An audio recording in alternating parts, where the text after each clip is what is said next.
আসসালামু আলাইকুম। সবাই কেমন আছেন? আশা করি সবাই অনেক অনেক ভালো আছেন। আজকে আমি গ্যাসের চুলায় ফ্রাই প্যানে চিকেন পিৎজা তৈরি করে দেখাবো।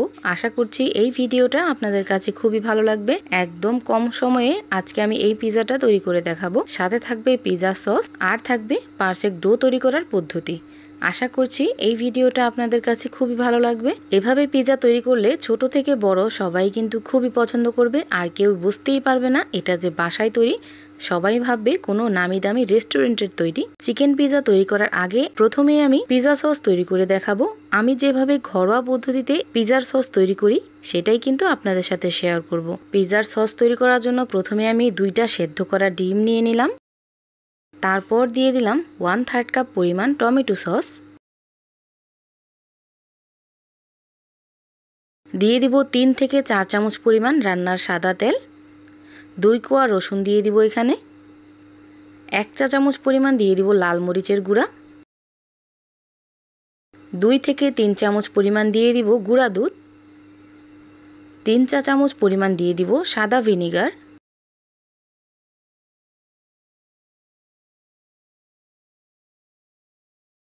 1 টিস্পুন পরিমাণ দিয়ে দিব কালো গোলমরিচের গুঁড়া।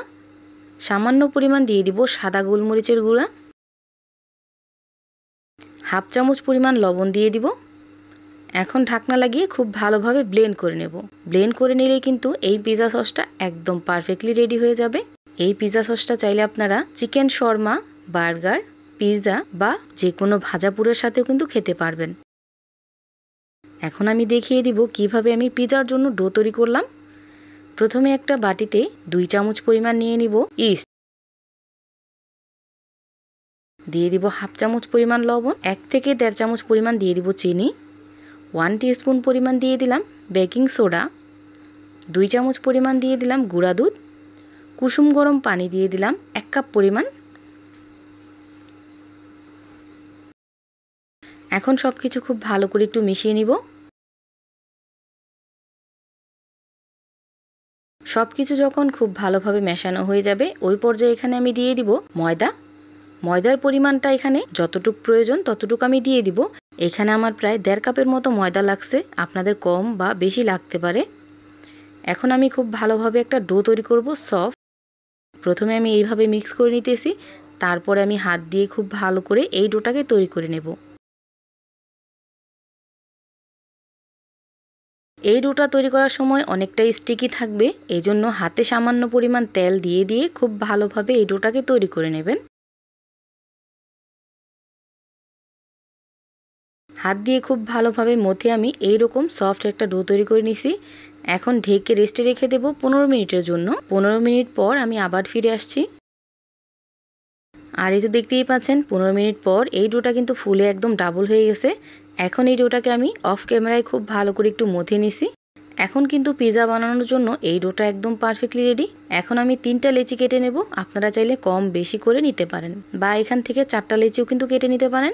এখন এখান থেকে একটা ডো আমি নিয়ে নিলাম, আর ডোটা নিয়ে এইভাবে একটা রুটি বেলে নেব।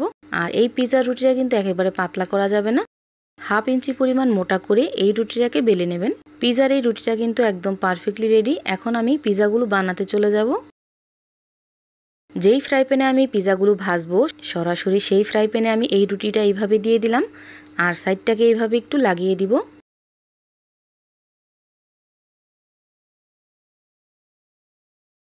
এখন একটা কাঁটা চামচ দিয়ে এইভাবে একটু ছিদ্র করে দেব, যাতে করে পিৎজা সসটা খুব ভালোভাবে ভিতরে প্রবেশ করতে পারে।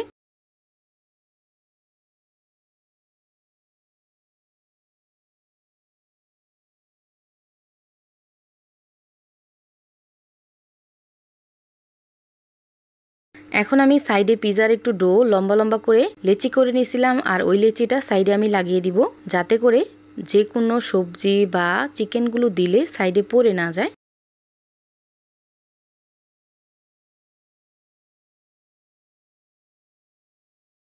এখন আগে থেকে তৈরি করে রাখা পিৎজা সসটা এখানে দিয়ে দিব, আর এখানে আমি 2 চামচ পরিমাণ পিৎজা সস ব্যবহার করছি। আপনারা চাইলে বাড়িয়ে বা কমিয়ে দিতে পারেন। আর এই পিৎজা সসটা তৈরি করার সময় অবশ্যই ঝালের পরিমাণটা আপনারা বুঝে দিয়ে দিবেন। যদি ঝাল বেশি পছন্দ করেন তাহলে আরেকটু ঝাল এখানে দিবেন, আর যদি কম পছন্দ করেন তাহলে আরেকটু কমিয়ে দিতে পারেন। আমি যেভাবে দিছি এভাবে দিলে কিন্তু পিৎজা সসটা একদম পারফেক্টলি হবে। এভাবে আমি পিৎজা সসটা দিয়ে নিলাম।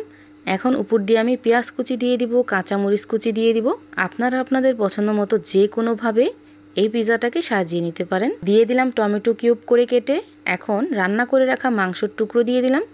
মাংসটা রান্না করা দেখালাম না, আপনারা ছোট ছোট করে মাংসটাকে কেটে তারপর খুব ভালোভাবে কষিয়ে নেবেন। কষিয়ে নিলে কিন্তু এই মাংসটা একদম পারফেক্টলি রেডি হয়ে যায়।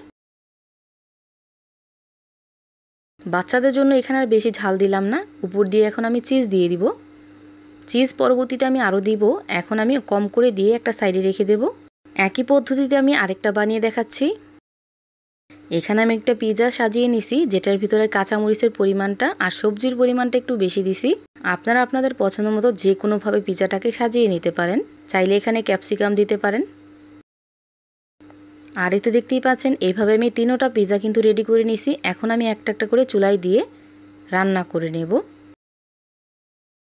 প্রথমে আমি যেই পিৎজাটাকে সেট করছি ওই পিৎজাটা আমি একটা ফ্রাই প্যানে বসাই দিলাম, আর চুলার হিটটা রেখে দেব লো হিটে। আরেকটা চুলায় আমি এই পিৎজাটা বসিয়ে দিলাম। এই তো দেখতেই পাচ্ছেন প্রথম পিৎজাটা একদম পারফেক্টলি রেডি হয়ে গেছে। এই পিৎজাগুলো রান্না করার সময় চুলার হিটটা একদম লো হিটে রেখে প্রায় 5 থেকে 6 মিনিট রান্না করলে কিন্তু পিৎজাটা একদম পারফেক্টলি রেডি হয়ে যায়। দ্বিতীয় পিৎজাটাও কিন্তু একদম পারফেক্টলি রেডি হয়ে গেছে।